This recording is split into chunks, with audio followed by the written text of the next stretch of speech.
ಮದನ್ ಕನ್ನಡ ಸುಸ್ವಾಗತ. ಇಂದಿನ ವಿಷಯ ವಿಶ್ವದ ಅತ್ಯಂತ ಪ್ರಸಿದ್ಧ ಮತ್ತು ದುಬಾರಿ ವರ್ಣಚಿತ್ರಗಳು, the most famous and expensive paintings in the world.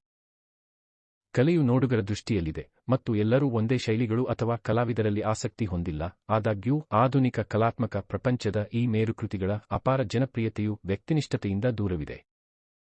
ಮತ್ತು ಈ ವರ್ಣಚಿತ್ರಗಳ ಮೌಲ್ಯವು ಕೇವಲ ಸಾಂಸ್ಕೃತಿಕವಲ್ಲ. ಅವೆಲ್ಲವೂ ದೊಡ್ಡ ಮೊತ್ತದ ಹಣದ ಮೌಲ್ಯವನ್ನು ಹೊಂದಿವೆ, ಕೆಲವೊಮ್ಮೆ ನೂರಾರು ಮಿಲಿಯನ್ಗಳಿಗೆ ಮಾರಾಟವಾಗುತ್ತವೆ. ಭವ್ಯವಾದ ಕಲಾಕೃತಿಗಳ ಮೂಲಕ ನೋಡಿ. 1. ಮೊನಾಲಿಸಾ.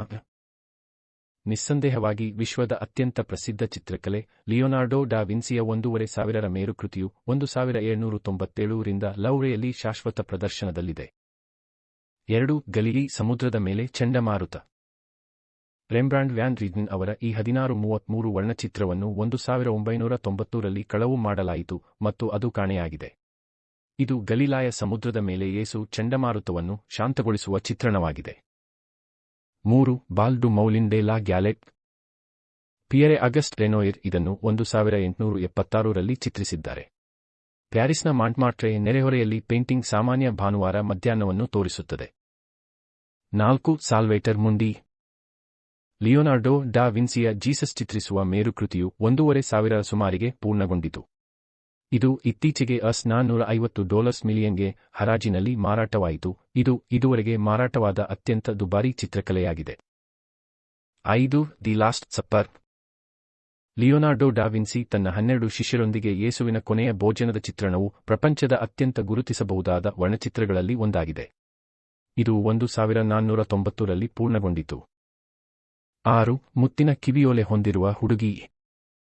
ಜೊಹಾನ್ಸ್ ವರ್ಮೀರ್ ಅವರು 1665 ಸುಮಾರಿಗೆ ಈ ಅಪ್ರತಿಮ ಕೃತಿಯನ್ನು ಚಿತ್ರಿಸಿದರು. ಇದು ನೆದರ್ಲ್ಯಾಂಡ್ಸ್ನ ಕಲಾವಸ್ತು ಸಂಗ್ರಹಾಲಯವಾದ ಮೌರಿಟ್ಷುಯಿಸ್ನಲ್ಲಿ ನೆಲೆಸಿದೆ ಮತ್ತು ಅತ್ಯಂತ ಸುಂದರವಾದ ಡಚ್ ಚಿತ್ರಕಲೆ ಎಂದು ಆಯ್ಕೆಯಾಗಿದೆ. 7. ಲಾಸ್ಟ್ ಮೆನಿನಾಸ್. 1656 ರಲ್ಲಿ ಡಿಯಾಗೋ ವೆಲಾಜ್ಕ್ವೆಜ್ ಚಿತ್ರಿಸಿದ ಸ್ಪ್ಯಾನಿಷ್ ಗೋಲ್ಡನ್ ಏಜ್ನ ಈ ವರ್ಣಚಿತ್ರವನ್ನು ಇತಿಹಾಸದಲ್ಲಿ ಪ್ರಮುಖ ವರ್ಣಚಿತ್ರಗಳಲ್ಲಿ ಒಂದೆಂದು ಭಾವಿಸಲಾಗಿದೆ. 8. The scream.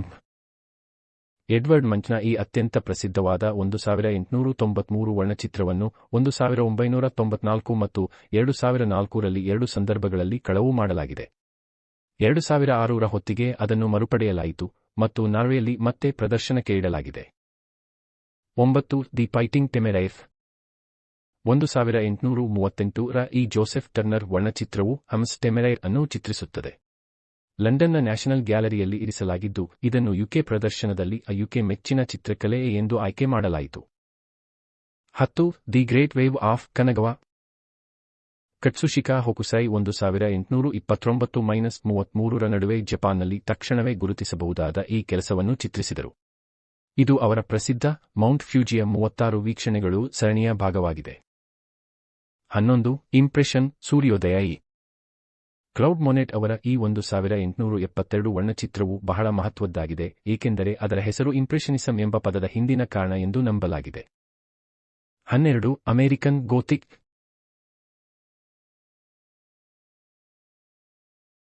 ಗ್ರಾಂಟ್ ವುಡ್ ಅವರ 1930 ರ ವರ್ಣಚಿತ್ರವು ಸಮಕಾಲೀನ ಅಮೆರಿಕನ್ ಕಲೆಯಲ್ಲಿ ಅತ್ಯಂತ ಗುರುತಿಸಬಹುದಾದ ಮತ್ತು ಸಾಂಪ್ರದಾಯಿಕ ವರ್ಣಚಿತ್ರಗಳಲ್ಲಿ ಒಂದಾಗಿದೆ. ಚಿತ್ರಿಸಲಾದ ಅಯೋವಾದ ಮನೆ ಈಗ ಪ್ರವಾಸಿ ತಾಣವಾಗಿದೆ. 13. ವಿಸ್ಲರ್ನ ತಾಯಿ. ಜೇಮ್ಸ್ ಮೆಕ್ನೀಲ್ ವಿಸ್ಲರ್ ಒಬ್ಬ ಅಮೆರಿಕನ್ ವರ್ಣಚಿತ್ರಕಾರರಾಗಿದ್ದು, ಅವರು ಯುಕೆಯಲ್ಲಿ ಹಲವು ವರ್ಷಗಳ ಕಾಲ ವಾಸಿಸುತ್ತಿದ್ದರು. ಈ 1871 ರ ವರ್ಣಚಿತ್ರವು ಅವನ ತಾಯಿಯನ್ನು ಚಿತ್ರಿಸುತ್ತದೆ ಮತ್ತು ಅದರ ಯುಗದ ಅತ್ಯಂತ ಪ್ರಸಿದ್ಧ ವರ್ಣಚಿತ್ರಗಳಲ್ಲಿ ಒಂದಾಗಿದೆ. 14. ಕಿಸ್. ಗುಸ್ತಾವ್ ಕ್ಲಿಮ್ಟ್ ಇದನ್ನು 1907–08 ರಲ್ಲಿ ಚಿತ್ರಿಸಿದರು. ಆಸ್ಟ್ರಿಯನ್ ಸಿಂಬಲಿಸ್ಟ್ ಪೇಂಟಿಂಗ್ ಅನ್ನು ಅವರ ಅತ್ಯುತ್ತಮವೆಂದು ಪರಿಗಣಿಸಲಾಗಿದೆ ಮತ್ತು ಆರ್ಟ್ ನೌವಿ ಯುಗದ ಮೇರುಕೃತಿ ಎಂದು ಪರಿಗಣಿಸಲಾಗಿದೆ. 15. The Starry Night. ವಿಶ್ವದ ಅತ್ಯಂತ ಪ್ರಸಿದ್ಧ ವರ್ಣಚಿತ್ರಗಳಲ್ಲಿ ಒಂದಾದ ವಿನ್ಸೆಂಟ್ ವ್ಯಾನ್ ಗಾಗ್ ಅವರ 1889 ರ ಮೇರುಕೃತಿಯನ್ನು ನ್ಯೂಯಾರ್ಕ್ ನಗರದ ಮ್ಯೂಸಿಯಂ ಆಫ್ ಮಾಡರ್ನ್ ಆರ್ಟ್ನಲ್ಲಿ ಕಾಣಬಹುದು. 16. The Sleeping Gypsy. Post impressionist Henri Rousseau ಅವರ ಈ 1897 ವರ್ಣಚಿತ್ರವನ್ನು ನ್ಯೂಯಾರ್ಕ್ ಮ್ಯೂಸಿಯಂ ಆಫ್ ಮಾಡರ್ನ್ ಆರ್ಟ್ನಲ್ಲಿ ಪ್ರದರ್ಶಿಸಲಾಗಿದೆ. ಇದು ರೂಸೋ ಅವರ ಅತ್ಯಂತ ಪ್ರಸಿದ್ಧ ಕೃತಿಗಳಲ್ಲಿ ಒಂದಾಗಿದೆ. 17. The Hay Wain. ಜಾನ್ ಕಾನ್ಸ್ಟೇಬಲ್ನ ಅತ್ಯಂತ ಪ್ರಸಿದ್ಧ ಚಿತ್ರಕಲೆ ಎಂದು ವ್ಯಾಪಕವಾಗಿ ಪರಿಗಣಿಸಲ್ಪಟ್ಟಿದೆ. ಈ 1821ರ ವರ್ಣಚಿತ್ರವು ಲಂಡನ್ನ ನ್ಯಾಷನಲ್ ಗ್ಯಾಲರಿಯಲ್ಲಿ ಕಂಡುಬರುತ್ತದೆ. 2005ರ ಬಿಬಿಸಿ ಸಮೀಕ್ಷೆಯಲ್ಲಿ ಇದು 2ನೇ ಅತ್ಯಂತ ಜನಪ್ರಿಯ ಬ್ರಿಟಿಷ್ ಪೇಂಟಿಂಗ್ ಎಂದು ಆಯ್ಕೆಯಾಯಿತು. 18 the Garden of Earthly Delights. Hieronymus Bosch ಇದನ್ನು 1490 ಮತ್ತು 1510ರ ನಡುವೆ ಸ್ವಲ್ಪ ಸಮಯದವರೆಗೆ ಚಿತ್ರಿಸಿದನು ಮತ್ತು ವರ್ಣಚಿತ್ರದ ವ್ಯಾಖ್ಯಾನಗಳು ಹುಚ್ಚುಚ್ಚಾಗಿ ಬದಲಾಗುತ್ತವೆ. ಇದನ್ನು ಸ್ಪೇನ್ನ ಮ್ಯಾಡ್ರಿಡ್ನಲ್ಲಿ ಪ್ರದರ್ಶಿಸಲಾಗಿದೆ. 19 ರಾಯಭಾರಿಗಳು. ಹ್ಯಾನ್ಸ್ ಹೋಲ್ಬೀನ್ ದಿ ಯಂಗರ್ ಇದನ್ನು 1533ರಲ್ಲಿ ಚಿತ್ರಿಸಿದನು. ಇದು ತಲೆಬುರುಡೆಯ ಅನಾಮಾರ್ಫಿಕ್ ಚಿತ್ರಣವನ್ನು ಹೊಂದಿರುವ ನವೋದಯ ವರ್ಣಚಿತ್ರವಾಗಿದ್ದು ಆ ಅವಧಿಯಲ್ಲಿ ಅಭಿವೃದ್ಧಿಪಡಿಸಿದ ಕೌಶಲ್ಯ. 20 ಅರ್ನಾಲ್ಫಿನಿ ಭಾವಚಿತ್ರ.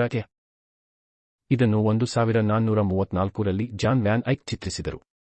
ಇಟಾಲಿಯನ್ ವ್ಯಾಪಾರಿ ಜಿಯೋವಾನಿ ಡಿ ನಿಕೊಲಾವೋ ಅರ್ನಾಲ್ಫಿನಿ ಮತ್ತು ಅವರ ಪತ್ನಿಯನ್ನು ಚಿತ್ರಿಸುವ ಈ ಚಿತ್ರವು ಈಗ ಲಂಡನ್ನ ನ್ಯಾಷನಲ್ ಗ್ಯಾಲರಿಯಲ್ಲಿ ನೆಲೆಸಿದೆ.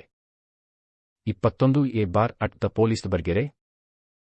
ಎಡ್ವರ್ಡ್ ಮ್ಯಾನೆಟ್ ಅವರ 1882ರ ವರ್ಣಚಿತ್ರವನ್ನು ಅವರ ಕೊನೆಯ ಪ್ರಮುಖ ಕೃತಿ ಎಂದು ಪರಿಗಣಿಸಲಾಗಿದೆ ಮತ್ತು ಇದು ಅವರ ಕೆಲಸದ ನೈಜತೆಗೆ ಗಮನಾರ್ಹ ಉದಾಹರಣೆಯಾಗಿದೆ.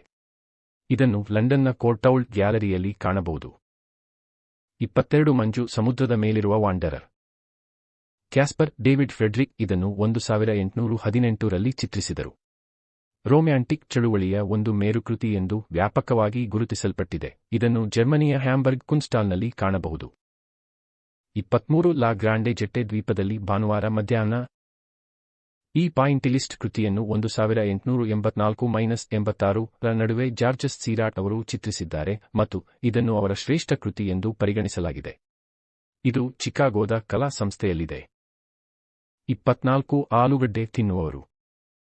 1885ರ ಈ ವರ್ಣಚಿತ್ರವನ್ನು ವಿನ್ಸೆಂಟ್ ವ್ಯಾನ್ ಗಾಗ್ ಅವರ ಮೇರುಕೃತಿಗಳಲ್ಲಿ ಒಂದೆಂದು ಪರಿಗಣಿಸಲಾಗಿದೆ. ಇದು ರೈತರನ್ನು ಪ್ರಾಮಾಣಿಕವಾಗಿ ಪರಿಗಣಿಸುವ ರೀತಿಯಲ್ಲಿ ಚಿತ್ರಿಸುತ್ತದೆ. ಇದನ್ನು ಆಮ್ಸ್ಟರ್ಡ್ಯಾಮ್ನ ವ್ಯಾನ್ ಗಾಗ್ ಮ್ಯೂಸಿಯಂನಲ್ಲಿ ಆಯೋಜಿಸಲಾಗಿದೆ. ಈ ವಿಷಯ ನಿಮಗೆ ಇಷ್ಟವಾಗಿದೆಯಾ? ದಯವಿಟ್ಟು ಹಂಚಿಕೊಳ್ಳಿ ಮತ್ತು ಅಭಿಪ್ರಾಯ ತಿಳಿಸಿ. ನೋಡುವುದಕ್ಕೆ ಧನ್ಯವಾದಗಳು. ದಯವಿಟ್ಟು ನಮ್ಮ ಸೇನೆಗೆ ಗುಂಪು ಸೇರುವ